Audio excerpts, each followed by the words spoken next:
Ada satu kata mudah diucapkan tapi sulit untuk dihadirkan. Apa itu? Ikhlas.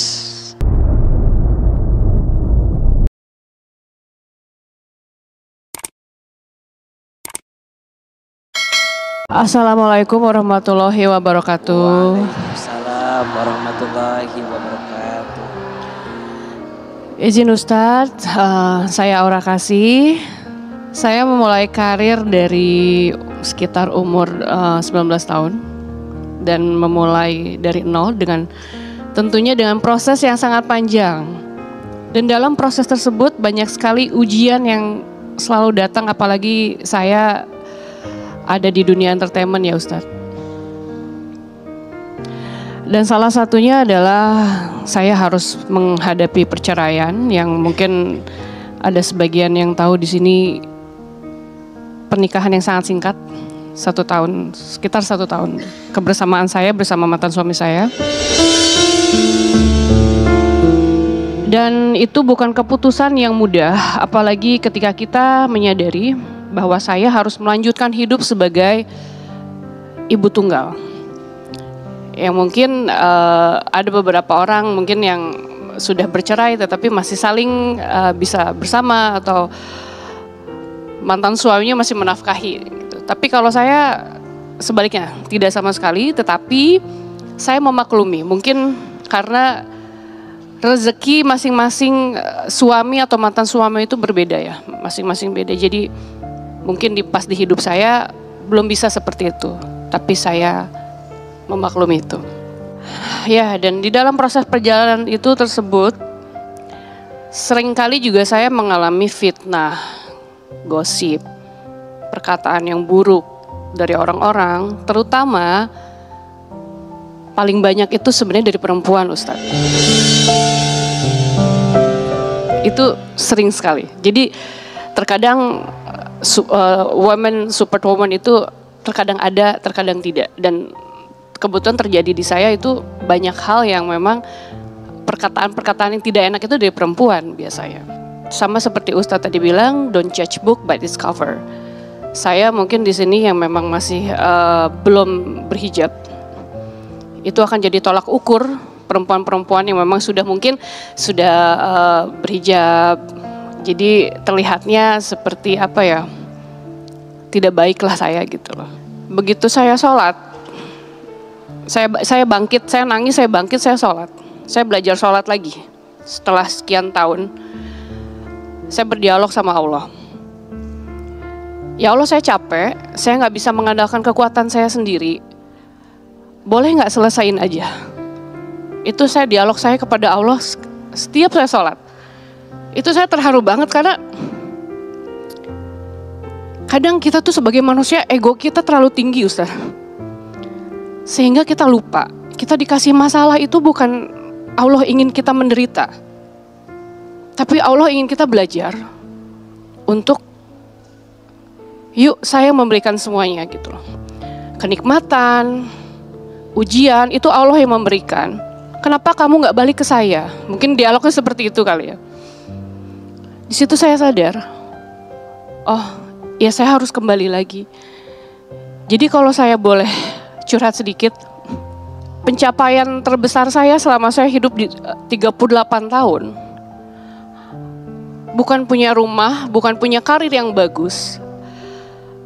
Kalau anak kan itu amanah ya gitu. Tetapi saya bisa melanjutkan ibadah dengan hati yang ikhlas, bukan sekedar rutinitas gitu ya. Saya juga bukan orang suci. Saya banyak melakukan kesalahan di masa lalu, baik yang mungkin disadari atau tidak. Mungkin saya juga banyak dosa ke orang-orang yang mungkin secara sadar dan tidak berkenan. Makanya dari situ saya belajar untuk memperbaiki akhlak. Saya belajar tasawuf Ustadz. Karena untuk memperbaiki akhlak, setelah itu saya memperbaiki ibadah saya, baru saya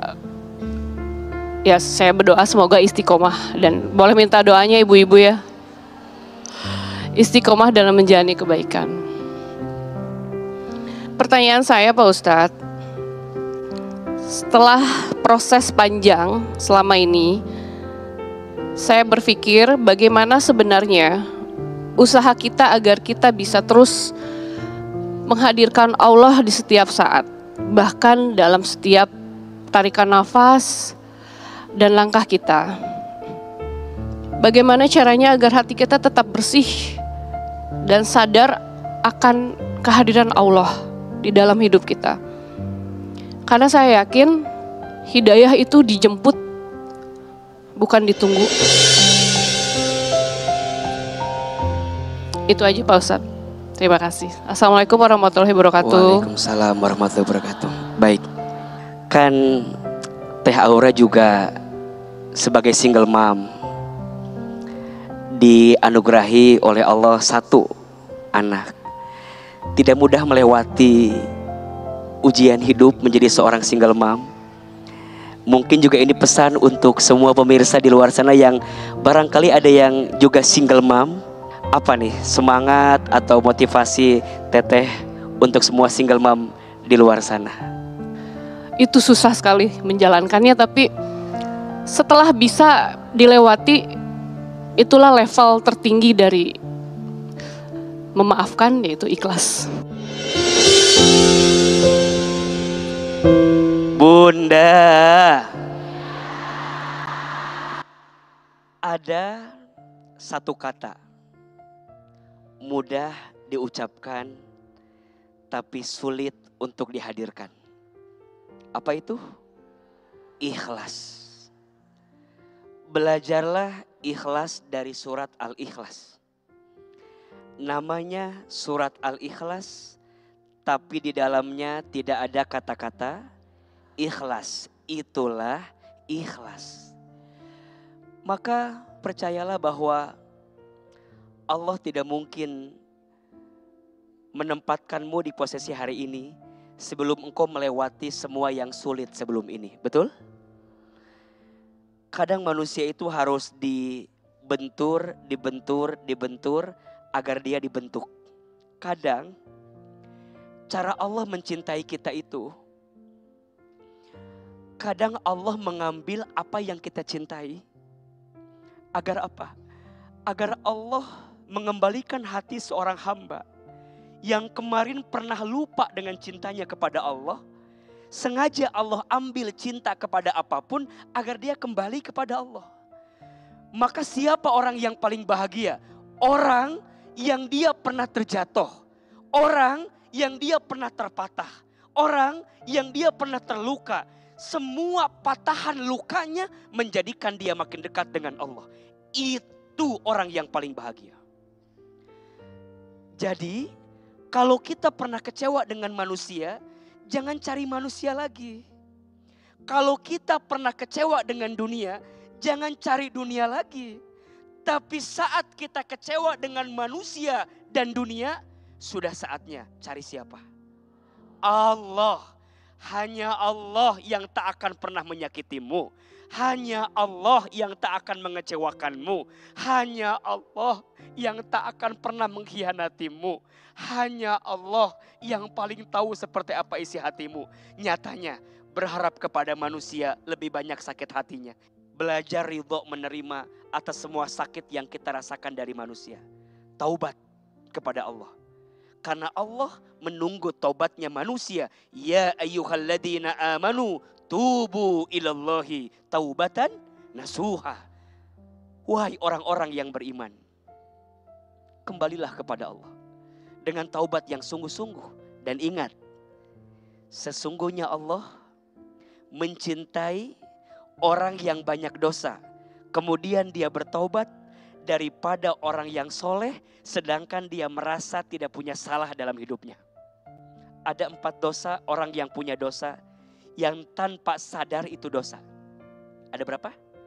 4. 1, merasa tidak punya dosa. Dosa tidak? Dosa orang yang punya dosa sibuk dengan dosa orang lain. Ada gak yang begitu? Wah, sibuk membicarakan. Artis ini, apa?